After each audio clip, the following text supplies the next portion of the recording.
કીધું કે 45 વર્ષ સુધી તમારે તાણ નહીં મટે, પછી કે તમને ટેવ પડી જાય. એટલે હું નકરા તમને દાંત કઢાવીશ.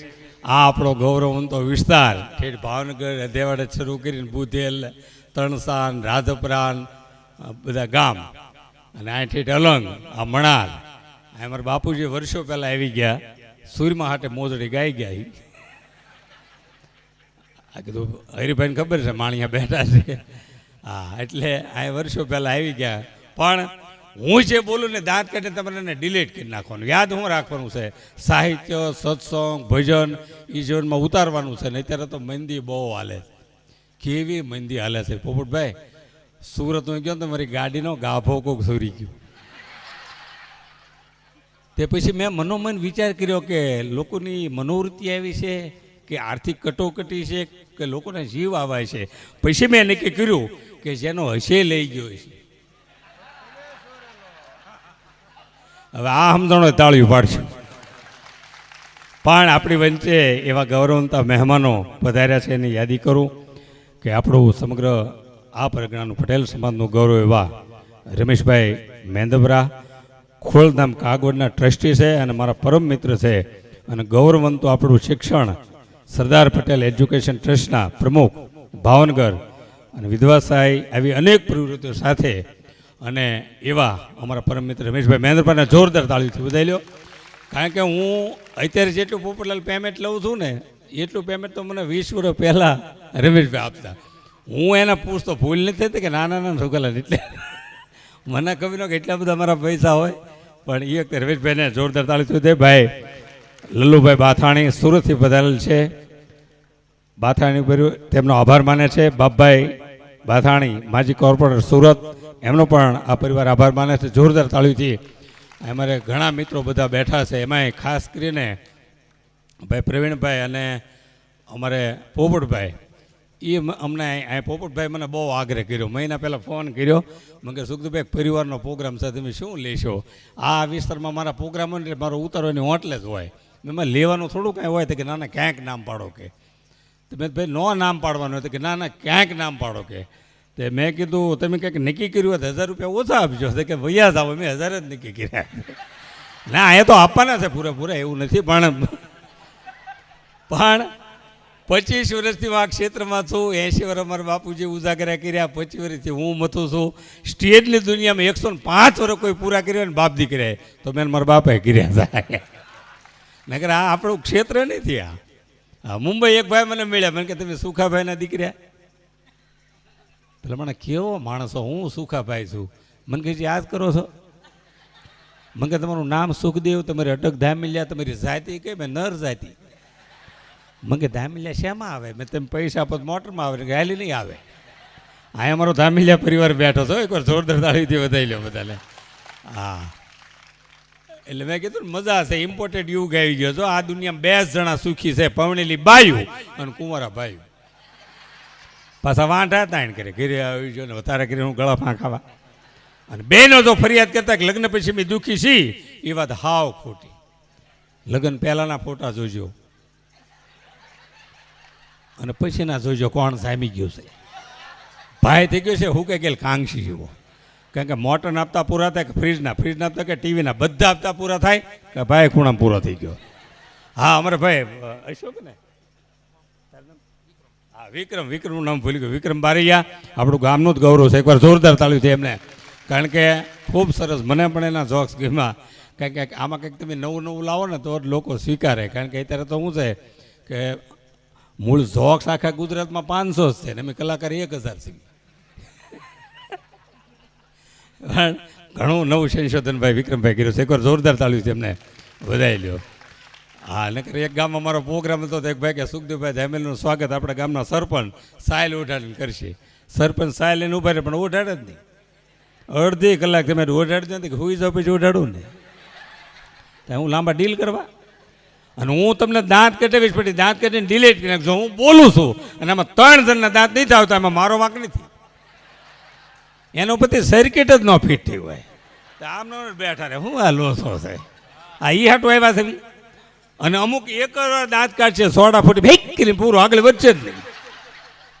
આનો વિશ્વાસ જ ન કરવો, આને વેવાય ન કરવો. અને બહેનોને જો કહું છું, ભગવાનની ભક્તિ તમે કરો ને તો માવતર કદાચ રાજી થાય કે ન થાય, પણ માવતરને રાજી કરી દો 101% ભગવાન રાજી થાય એટલી તાકાત માવતરમાં છે. તમે વિચાર કરો, આપણે ભાવનગર જિલ્લામાં 1990 થી એટલે ઓલા બાળકોને લઈ લો, આ મોટા થઈને ફોર્મ ભરશે એવું લાગે છે. ઓછી હાટું ઉભા થાય, બોલો. દાદા નથી કહેતા ફોન કરો, ફોન ન કરે ભરતા થાય બેટાના ડાટા કાઢી. બે જાઓ બેટા, બે જાઓ. શાયદ એને ખબર જ નથી મેં હું લેવા આવ્યા છે. એને એમ કે નળ લઈ આવતા મીટિંગ રાખી લાગે છે. પણ સમગ્ર એશિયાનું હું તમને કહું ગૌરવ કહેવાય એવું શિપ બ્રેકિંગ યાર્ડ એટલે આપણું અલંગ અને આ મણાર વિશ્વના આખા ભારતના રાજ્યોમાંથી આ બધા પર્યટકો નહીં પણ બધી વસ્તુ ખરીદવા આવે એવું આપણું મણાર અને અલંગ એકવાર જોરદાર તાળીઓથી આ ગામને વધાવી લ્યો.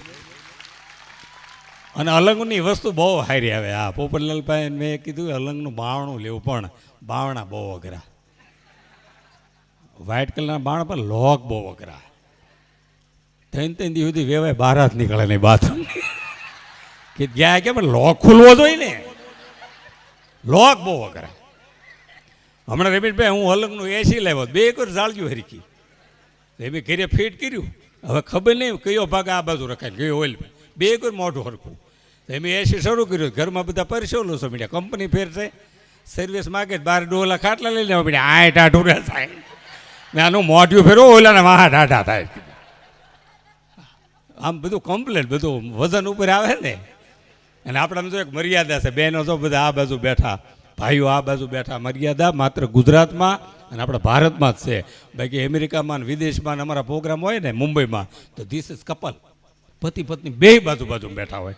અને કોઈક જોક્સ કરો તો તેને ઘરના પૂછે, સ્મિતા આમાં શું છે?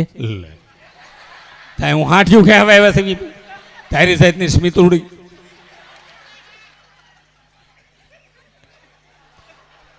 એટલે હું નકરા તમને દાંત જ કઢાવી જો, સ્વભાવ જેનો હારો ને એના જ દાંત આવે. આ મોઢા રૂપાળા કોના હોય એને ફેર એન્ડ લવલી લગાડવાની જરૂર નહીં. દાંત કાઢો એટલે મોટા રૂપાળા થતા જાય. આ કાળા કોણ પડે? મીંઢેશ. અને દાંત કાઢતો ને પેટમાં પાપ ન હોય. તમે જોજો અહીં કાંઈ રેહોડાની સેવાય છે ને તો ભોળો અને હસતો માણસ છે ને એ દાંત કાઢતા કરતાં ડાયલની ડોલ લઈ લે. મીંઢા લગભગ આઘા ઉપાય છે. એટલે એનો વિશ્વાસ જ ન કરો. અમદાવાદનું 3 કલાક બોલ્યો બાબા રોવા મીડ્યા. મેં કેમ રોવો છો? તો કે અમારો પાડો આમ જ ગાંગરી મરી ગયો. તમે હું પાડા થઈ. એટલે હું કાંઈ કરુણ વાત કહીશ નહીં. સીધું જ મેં આશી એટલા માટે કર્યું છે. હું દાંત એટલા માટે કઢાવું છું કે મને આદમીની દયા આવે છે. એક બેન મને કહેતા તમારા ભાઈને લાખો પતિ બનાવ મારો હાથ છે. કીધું કઈ રીતે? કે પહેલાં કરોડપતિ હતા.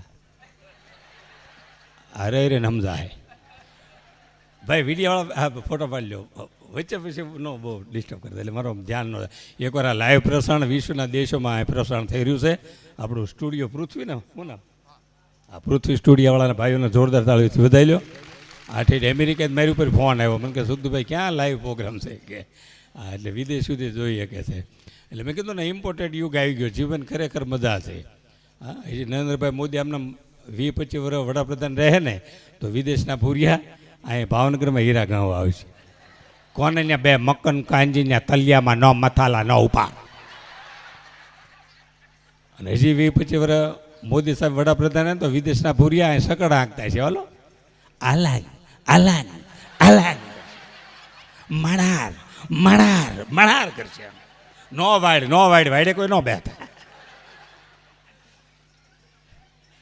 એટલે મજા છે. પણ આશ્ચર્ય માત્ર ડાયવર્જન છે. હમણાં ડૉક્ટર એક દર્દીને પૂછ્યું એ કેવી કઈ વસ્તુ છે જે પાચન કરવામાં પચવામાં બહુ વાર લાગે? દર્દી કે સીધી વસ્તુ છે ગોળ ધાણા. 35 વર્ષ પહેલાં ખાધા હજી ઉમળકા મારે. અને ભાગશાળી છો બાળકો છે. હો બાળકોને કહું છું તમે બહુ ભાગશાળી છો. બહેનો બાળકો જે કાંઈ તકલીફ ભોગવી ને આપણા વડીલોએ ભોગવી છે. તમે વિચાર કરો અત્યારે ઉનાળો આવશે ને તો આપણું છોકરું મહિનામાં 1 વાર તો જ્યુસ પીશે, મહિનામાં 1 વાર તો સુરતમાં આઈસ્ક્રીમ ખાય. આપણા વડીલોને પૂછો 40 વર્ષ પહેલાં કેટલું તાણમાં જીવ્યા. આ અલગના પાટીએ કોઈ ઊભો હોય ને તો કોઈ ભાવનગર જતું હોય ને આપણા વડીલો પૂછતા કે ભાવનગર જાશો? તે કે હા. તે કે થોડાક સંતરા લેતો આવજે ને. સામેવાળો પૂછે કોઈ માંદું છે? માંદા હોય સંતરા મળતા ને એક માંદું વાંસીમાં સંતરા પીતું હોય, 9 તો ઓયશાળા થઈને બેઠા હોય. આપણે કીધી માંદા પડશું ના રસ, એટલી તાણ હતી. એમ પેલા સુખના ઢગલા થઈ ગયા. 1990 થી 1997 સુધી 7 વર્ષ આપણે ભાવનગર જિલ્લામાં દુષ્કાળમાં ગયા. પણ તમે તપાસ કરજો, એક પણ આપણા વડીલે પેટે પાટા બાંધ્યા, મજૂરી કરી, મહેનત કરી, એક પણ વડીલે 90 થી 97 સુધીમાં રોડ ટચ જગ્યા 1 વીઘો વેચી નથી. એટલે ત્યારે વીઘાના 40 લાખ આવે છે આ વડીલોના પ્રતાપે.